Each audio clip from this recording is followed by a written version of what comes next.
Yozefu yagize umumaro atitaye ku mateka y'ibyamubaye. Akimara kugera ku ntebe, akimara kugera ku bwami, abaye uwa kabiri ku mwami. Uyu Yozefu yakoze iki? Bene igihe kimwe umuntu yigeze kumbabaza, icyo gihe nari nshonje, inzara yanyishe. Ndamusanga ndamubwira nti wambabariye ukama ibiryo. Arambwira ngo nta biriyo, kandi yari umuntu wo muri famiye. Ndangije yari ari guhinga munsi y'urugo, sigaje imbere, ntabwo yize. Igihe gishize nyamara Imana yarirengagije, ariko igihe usigaranye ubu ngubu urasabwa kugikoresha neza. Kambabwira abareba imikino ye, abareba imikino cyangwa se abareba umupira, igice cya mbere kijya kibaho hakagaruka igice cya kabiri. Ariko igice cya mbere ushobora kuba waracyitwayemo nabi, iki gice cya kabiri kigarutseho, nkubwire ko ubuzima usigaranye iki gihe ugezemo ni igihe cyo gupfa. Niyo mpamvu mu gihe cya finali cyangwa se igihe cyawe cya nyuma ugomba Donati TV. Mbanje kubasuhuza mwese abakurikiye channel ya Donati, abari i Burayi, Aziya, Amerika ndetse na Afurika. Abanyarwanda mwese mudukurikira, turabashuje mu izina rya Kristo Yesu. Imana ibahereze umugisha mwinshi. Rero tubakiriye nkuko dusanzwe tubigenza, tukazana abakozi b'Imana bakabaganiriza. Uyu munsi tuje kuganira ku ijambo ry'Imana, twumva iki Imana ivugana natwe uyu munsi. Turasoma rero urwandiko Paulo yandikiye Filemoni, ariko mbere yuko dusoma reka tubanze dusenge Imana. Mwami wacu Yesu w'i Nazareti, tugushimiye kwera kwawe no kugira neza kwawe, n'imbabazi zawe nyinshi n'umurava wawe mwinshi. Tugushimiye ko wabanye natwe ukaturinda, ukarinda imibiri yacu.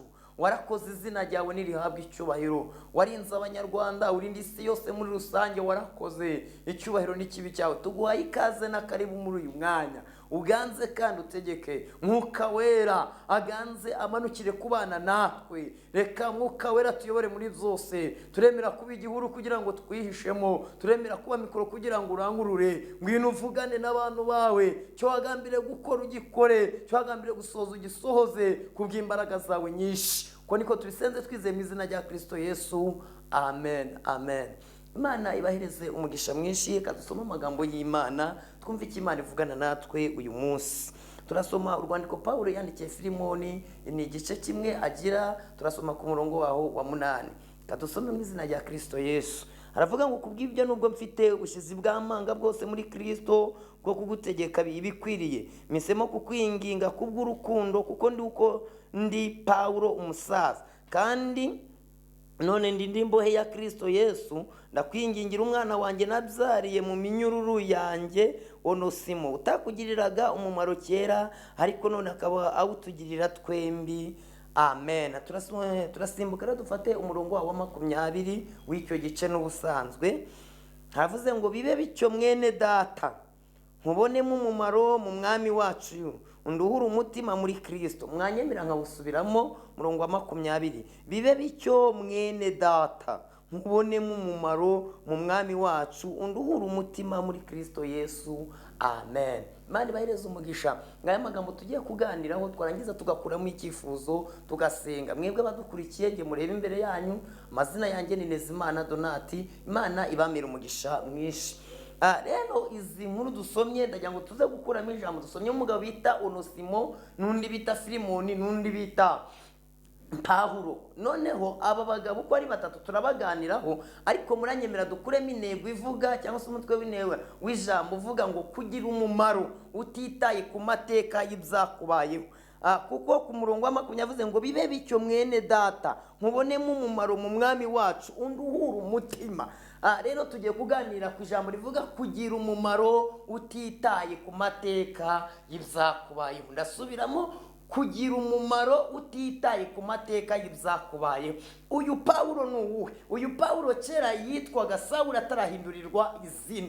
Paulo uyu nguyu atarahindurirwa izina yitwaga Sawuli. Sawuli kera ntabwo yemeraga abantu bavuga izina ya Kristo. Ariko igihe ngo kiza kugera mu gitero cyateye Stefano amabuye, cyari giherekejwe n'uyu mugabo bita Sawuli. Noneho uyu Sawuli ngo bateye Stefano amabuye baramwica. Ariko ngo uyu Paulo igihe kimwe aza kuza guhura na Kristo. Yari akitwa Sawuli, ahuye na Kristo ngo aza guhura n'umucyo umutunguye ari mu nzira ijya i Damasiko. Ageze muri nzira ijya Damasiko niho yahuriye n'uyu mucyo, ni naho wamumenye ijisho ngo agwa yubamye, aravuga ngo urinde ngo nkukorere. Arangije ijwi yumva ijwi rivuga ngo ninjye Kristo urenganye. Uyu Pawulo nibwo yakire Kristo, nibwo yahuye na Yesu. Noneho mbere nta mumaro uyu Pawulo yari amaze, kuko yarenganyaga ubwoko bw'Imana, ariko akimara guhura na Kristo nawe yaje kugira umumaro. Imana ishimwe cyane. Rero mwebwe mudukurikiye, turi ku ntego ivuga ngo kugira umumaro utitaye ku mateka y'ibyakubaye. Uyu Pawulo nawe abwiriza ubutumwa bwiza, igihe kiza kugera ajyanwa mu nkiko, igihe kiragera ajyanwa no muri gereza. Agiye muri gereza, mwe mudukurikiye, ntabwo yacecetse, yakomeje gukorera Imana. Hari abantu rero bahura n'ibibazo barangiza bakareka gukorera Imana ngo bahuye n'intambara, ariko umuririmbyi umwe ararimbye ngo ntabwo nzacogozwa nica mugongo, ahubwo abazimubwira bo nibo bazagwa. Reka mbabwire, guhura n'intambara, guhura n'ibibazo ntabwo bivuga ngo uve ku Mana, ahubwo Bibiliya avuga ngo nugamburura mu makuba, gukomera kwawe kuba kubaye ubusa. Twirinde kugamburura tugeze mu makuba. Yesu nashimwe cyane. Ikindi, uyu Pawulo reka tube tumugejeje muri gereza. Uyu Filimoni ni uwuhe? Cyangwa se tuvuge kuri Onesimo. Uyu Onesimo ni uwuhe? Uyu Onesimo ubusanzwe yari afite ibyamurangaga mbere yarangwaga n'ubujura, yaribaga. Onesimo wamusigaga muri saro ugasanga cyagiye yigendanye na telefone. Ndavuga Onesimo yaribaga. Igihe rero kiragera ariba, arafatwa, ajyanwa muri gereza. Ajyanwe muri gereza ahurirayo na Pawulo wamaze kwakira Kristo, wamaze guhinduka. Imana ishimwe. Turashimiye Imana natwe uko twari kera ntago ariko turi ubu ngubu. Turashimira Imana, niyo yaduhinduye. Imana niyo ibasha guhindura umuntu agahinduka. Kera hari imyitwarire twari dufite, ariko ubu ngubu Kristo yaraduhinduye, twabaye icyaremwe gishya muri Kristo Yesu. Imana ishimwe cyane. Noneho ikindi, Pawulo ngo ari muri gereza ari kubwiriza Onesimo ngo arafashwa. Afashijwe ngo akomeza kumva ubutumwa Pawulo ari gutambutsa. Pawulo ageze mu gihe cyo gusengera abantu, uyu Onesimo arapfukama baramusengera. Niho yanditse Pawulo runo rwandiko. Onesimo agiye gufungurwa, arwandikira uwo bita Filimoni, aramubwira ati nkwandikiye uru rwandiko uyu Onesimo utarakugiriraga umumaro kera, ariko akaba awutugirira twembi, umwakire nk'uko wanyakira. Hari aho yakomeje avuga ati kandi niba hari n'idena kurimo, niba hari umwenda kurimo, uwumbareho ninjye Pawulo wanditse n'ukwanjye kuboko. Imana ishimwe. Haleluya. Turi ku ijambo rivuga kugira umumaro utitaye ku mateka y'ibyakubayeho. Nihuse cyane, tugiye muri Bibiliya turatanga ingero. Hari abantu bagize umumaro batitaye ku mateka y'ibyababayeho. Uyu bita Yosefu, izi nkuru murazizi cyane. Uyu Yosefu yagize umumaro atitaye ku mateka y'ibyamubayeho. Mbibutse yuko uyu Yosefu yigeze kugira igihe arota inzozi. Akimara kurota inzozi, azisobanurira bene se bavukana. Arangije avuga ati nabonye imiba ihagaze, iyindi yose iraguhasigara umuba wanjye ari wonyine. Abene se baramubwira ati uzadutegeka, uzatuyobora. Arangije igihe kiza kugira ngo agemuriye bene se bapanga imipango y'ukuntu baramwica. Ariko ngo muri icyo gihe bapanze kumwica, umwe aravuga ati reka tumujugunye mu rwobo, undi aravuga ati reka tumugurishe n'Abanyegiputa. Uyu Yosefu baramugurishije n'Abanyegiputa, baragenda bamutandika mu isoko nk'abatandika ibijumba. Agurwa na Potifari, ajya gukora kwa muka Potifari. Murabizi nkuru uburyo muka Potifari yamubengutse ashaka kugira ngo baryamane. Yosefu aravuga ati aho kugira ngo nihakane Kristo, ino akazi mwamaye mwakareka. Yarahamije. None igihe kiza kugera ajyanwa muri gereza. Uburyo yajyanwe no muri gereza n'uburyo yayivuyemo naho ushaka kuvuga. Ariko uyu Yosefu yagize umumaro atitaye ku mateka y'ibyamubayeho. Akimara kugera ku ntebe, akimara kugera ku bwami, abaye uwa kabiri ku mwami. uyu Yozefu yakoze iki? Bene se ngo baje guhaha muri Egiputa, hateye icyo bita hateye inzara ahantu hose, ngo baza guhaha basanga Yozefu niwe wabaye umuntu mukuru ukomeye muri bo. Ryasezerano ryarasohoye. Reka mbabwire inshuti yanjye, uyu Yozefu ngo arabamenya, ariko bo ngo ntibamumenya, ariko ngo aza kubagirira umumaro atitaye ku nabi bamugiriye, abagirira umumaro atitaye uburyo bamushije muri gereza, abagirira umumaro atitaye ku bibazo byose. Nawe urasabwa kugira umumaro utitaye ku bakugiriye nabi. Hari abantu bakugiriye nabi, ariko urasabwa kugira umumaro ukabirenga, ukagira umumaro utitaye ku mateka yizakubayeho. Imana ishimwe cyane. Ikindi kamvuge kuri uyu mugabo bita Elisa. Uyu Elisa nawe yagize umumaro atitaye ku mateka y'ibyamubayeho. Uyu Elisa igihe kimwe ngo higeze gufatwa, baravuga ngo reka tuzatere Isiraheli. Noneho ngo Siriya barangiza ngo gukora inama, Elisa ngo yarangiza iyi nama akayivumbura, akagenda akabwira umwami ati bazatera baciye hano na hano. Umwami ngo yajya gutera w'Isiriya agasanga ngo bahagose, ageraho yicaza abatwara, arababwira ati ninde muntu tuvamo? Arangije baramubwira ati ndeka tukubwire, nta muntu tuvamo, ahubwo mu Isiraheli hari umuntu w'Imana, niwe muntu ugenda akabwira umwami wa Isiraheli inama zacu zose. Icyabakiza nuko twagenda tukamufata, twarangiza kumufata tukamwica, Isiraheli tuzaba tuyishoboye. Reka mbabwire mwewe munkurikiye, iki gihe duhagazemo dukeneye umuntu w'Imana. Ni wowe dukeneye, wowe umwe wahindura ibintu bigahinduka. Ntabwo Imana ikeneye abantu be, ikeneye umuntu umufata icyemezo cyiza kidakuka, wahindura ibintu bigahinduka. Imana ishimwe cyane. Imana ishimwe. Uyu Elisa bapanga Isiriya uburyo barajya kumufata, barangije ngo bohereza abasirikare bajya gugota umudugudu yararimo, barawuzenguruka. Ngo Gihazi asohotse asanga ingabo z'Isiriya zahazengurutse, asubira mu nzu abwira Elisa, aramubwira ati yuza kubimenya, ukamenya ingabo za Isiriya ukuntu zatugose, ntabwo bukijyana.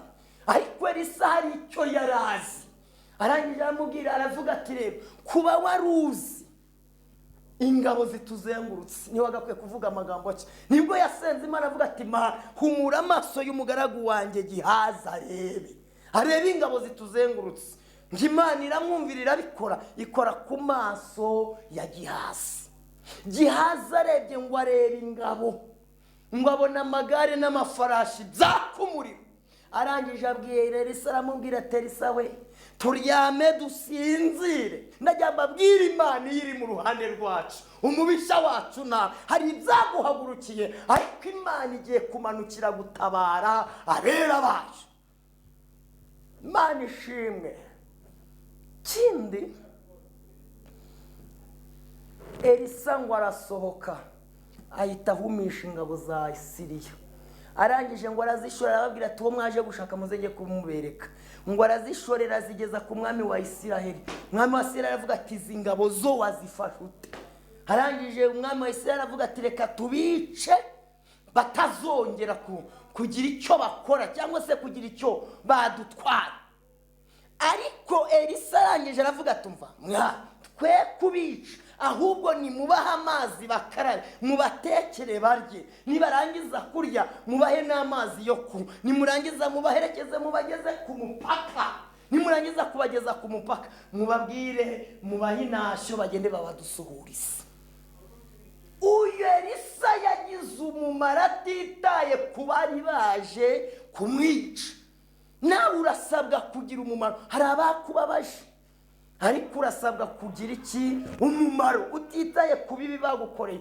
Hari abakubesheye, ariko ugomba kugira umumaro. Hari abo wacumbikiye barakwiba, ariko kugira neza wibireka, ahubwo komeza ugira iki? Umumaro utitaye ku mateka y'ibyakubayeho. Imana ishimwe cyane. Munyemere mvuge ku mumaro ho gatoya. Hari ijambo nasomye rirambwira ngo ndore icyatumye ngusiga ikirete kwari ukugira ngo utunganye ibidatunganye. Icyatumye Imana igusigaza nshuti yanjye ni ukugira ngo utunganye ibidatunganye. hari benshi mwavukanye barapfa ariko wowe uracyariho. Impamvu wasigaye ni iyi, ni ukugira ngo utunganye ibyo utatunganije. Impamvu uri muri ako kazi wowe tuvugana ni ukugira ngo utunganye ibyo muri ako kazi. Ntabwo Imana yagushizemo ngo wice ako kazi ugira ibyo wangiza. Tunganya ibidatunganyemo. Iyo modoka ugendamo urasabwa gutunganya ibidatunganye. Ubwo bwiza Imana yaguhaye, tunganya ibidatunganye. Imana ishimwe. Ikindi, Elisa hari ahantu yagize umumaro. Imana ishimwe. Elisa ndamukunda cyane. Igihe kimwe ngo yajyaga kubwiriza hamwe n'umugaragu we bitaga Gihazi, ariko ngo bagaca ku nzira hafi y'umushunemukazi. Uyu mushunemukazi aza kugira umumaro, havuga ati reka aba bantu b'Imana bahora bacahanga, uwazabagaburira ngo akajya bahamagara akabakira, akabaha amazi yo kunywa akanabagaburira. Igihe kimwe ngo aza gusanga umutware we, aramubwira ati ariko hano hari abantu b'Imana bakunda kuhajya, wambabariye tukabubakira inzu, tukabubakira kumba ko hejuru. Ngo barangije ngo umugabo arabyemera, babubakira kumba ko hejuru. Ngo barangije bashyiramo n'ameza. Ameza ubusanzwe bayamaze iki? Ameza bayariraho. Imana ishimwe, bayariraho. Uyu rero Elisa agirirwa neza n'uyu mushunemukazi. Umushunemukazi akajya bagaburira. Ariko igihe kimwe ngo barangije Gihazi na Elisa baravuga ati ariko ubusanzwe uru rugo ruburamo iki? Barangije avuga ati twewe ko batugiriye umumaro, twe twabagiriye umumaro. Gihazi ndetse na Elisa baravugana. Barangije kuvugana avuga ati rero igihe nge nabereye nta kana ndabonamo, basabira akana. Elisa arasenga aravuga ati Mana utanga akana muri uru rugo. Aravuga ati umwaka utaha nk'iki gihe hazabe harimo akana karabonetse. Uyu mushunemu yagiriye Elisa umumaro, ariko arangije kumugirira umumaro, n'uyu Elisa arahindukira aza kugira umushunemu umumaro. Rero ndagira mbabwire inshuti zanjye, murasabwa kugira umumaro.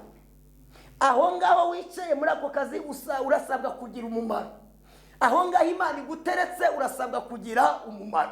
Uyu mushunemu yagize umumaro, ariko na Elisa arahindukira mugirira umumaro. Reka mbabwire, nimugende mugire umumaro, namwe Imana ifite ikigomba gukora kubw'umumaro wawe. Kandi mbibutse nta muntu ubura umumaro. Niba Imana yaguhaye amafaranga, gerageza ufashe abukwiye gufasha. Niba Imana yaraguhaye ibiryo, gerageza ugaburira abagomba kugaburirwa. Nawe nubwo nta mafaranga nta biryo, ufite icyo ushoboye. Nta muntu utabura icyo ashoboye. Niba ushoboye gusenga, sengera abantu. Imana ishimwe cyane. Urasabwa kugira umumaro utitaye ku mateka y'ibyakubayeho. Imana ishimwe cyane. Ndimo soza ndagira mbabwire, igihe kimwe umuntu yigeze kumbabaza. Icyo gihe nari nshonje, inzara yanyishe. Ndamusanga ndamubwira nti wambabariye ukama ibiryo. Arambwira ngo nta biriyo, kandi yari umuntu wo muri famiye.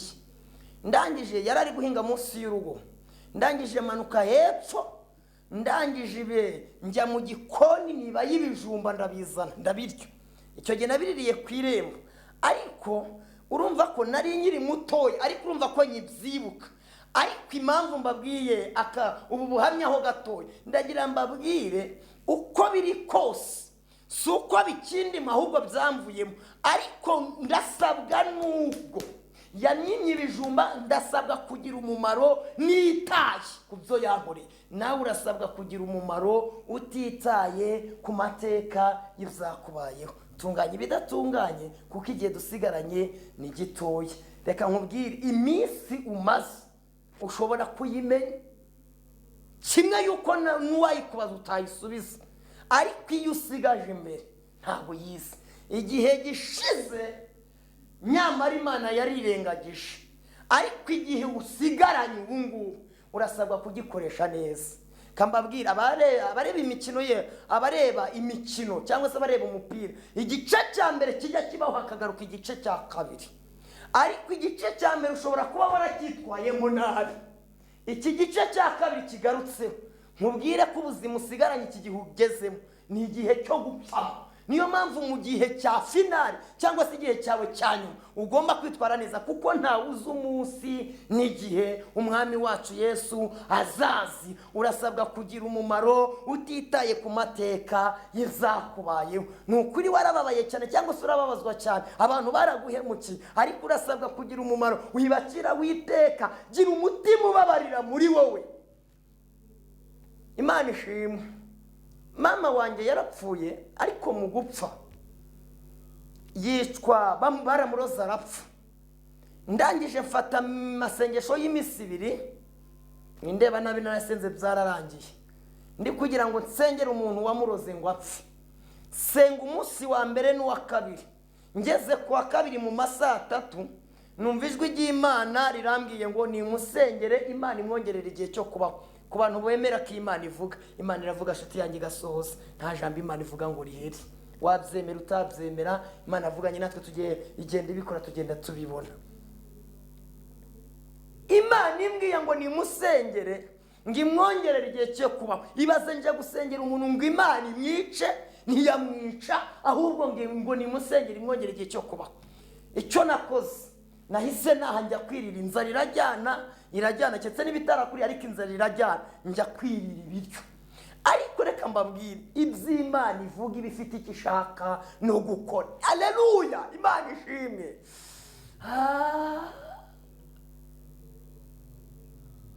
Muri icyo gihe umuntu wandoze, burya umuntu wamenya ukwibye ntabwo umuyoberwa, ahubwo ahaguhisha ni uyoberwa. Ndangije Imana iza kunkorera ibitangaza, uyu muntu wandoze akiriho. Ariko Imana ni nziza. Noneho mu bintu Imana yankoreye, yarandengeye irangiza, nsohora indirimbo ya mbere. Uyu muntu yandoze kugira ngo mpfe. Murabizi nta rupfu rwica urundi rupfu, nta bwoba butera ubundi bwoba. Hejuru y'imbaraga zose hariho imbaraga z'Imana. Murabizi ubusanzwe umwana atinya nyina nawe agatinya se agatinya amategeko agatinya perezida nawe agatinya inkuba igatinya amazi agatinya ifu nayo igatinya inkwi zigatinya umuhoro ugatinya ishoka igatinya umuhoro. Amen. Reka mbabwire, hejuru y'imbaraga zose hari imbaraga z'Imana. Mureke dusoze, ariko ndajya mbabwire, hari ibintu byagiye bigukanga, ariko ntibigukange, Kristo ariho. Dufata umwanzuro dusenga. Hari abantu utagiriraga umumaro bitewe n'inabi bakugiriye. Urasabwa kugira umutima wo kubabarira, kuko nawe urebye ibyaha Imana ikubabarira ni byinshi. Urasabwa kugira umutima wo kubabarira. Iri juru turirimbira, ijuru tuvuga, ntabwo ari ugupfa kurijyamo. Urasabwa kugira umutima wo kubabarira. Wowe utari ufite urukundo, urasabwa kugira urukundo, kuko ijambo rivuga ngo nubwo umuntu yavuga indimi nk'iz'abamarayika, ariko adafite urukundo ntacyo byamumarira.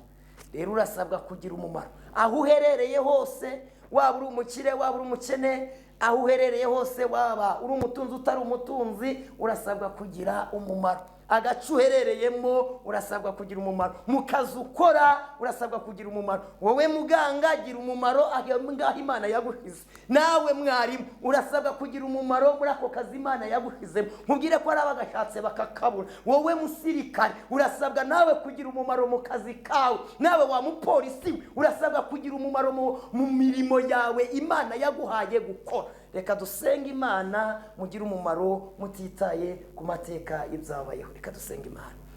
Mwami wacu Yesu, urakiranuka muri byose, ushobora byose, nta kirogoye umugambi wawe. Twari turi ku ijambo rivuga kugira umumaro utitaye ku mateka y'ibyakubayeho. Ntabwo abantu babyibashisha, ahubwo dukeneye imbaraga z'ijuru zatubashisha zikadushoboza. Abadafite imitima yo kubabarira, ukabaha kubabarira mu izina rya Kristo Yesu. Duhe kugira umumaro Mana, duhe kugira umumaro. Abagabo bahe kugira umumaro Mana, mu gihe basigaranye bagira umumaro. Abakobwa bahe kugira umumaro, abasore bahe kugira umumaro, ababyeyi bahe kugira umumaro. Buri muntu wese ku rwe ruhande umuhe kugira umumaro mu izina rya Yesu. Urakoze rero, tubisenze twizeye ku bwa Yesu Kristo umwami wacu. amen. Imana ibahereze umugisha. wowe utarakanda subscribe urasabwa kuyikandaho, kandi mwoherereze n'abandi kugira ngo turusheho kuvuga twamamaza ubwami bw'Imana. Imana ibahereze umugisha, nakagaruka kandi murakoze cyane, amen.